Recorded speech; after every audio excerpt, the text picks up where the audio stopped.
Update India TV, हर खबर सच्चाई की ओर। कत्तलीसाठी नेत असलेल्या 14 बैल जातीच्या जनावरांची सुटका करून 14 जनावरांना वडकी पोलिसांनी जीवनदान दिले। देवधरी घाटात 27,80,000 रुपयाचा मुद्देमाल वडकी पोलिसांनी केला हस्तगत।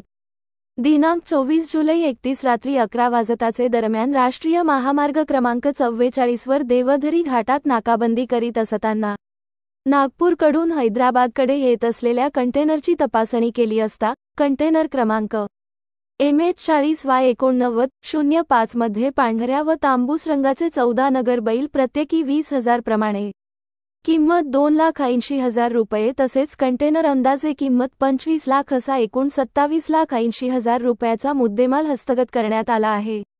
यावर क्रूरतेने बांधून चारा पाण्याशिवाय त्यांना कत्तलीसाठी घेऊन जात असताना पंचासमक्ष मिळून आला।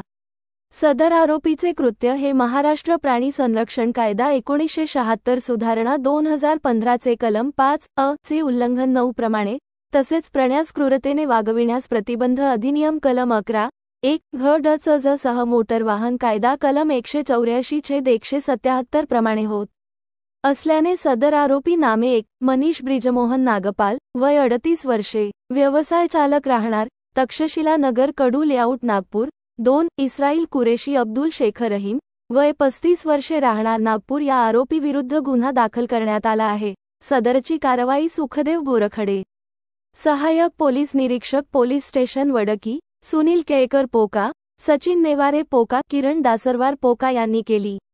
राळेगाव तालुका प्रतिनिधी विनोद माहुरे।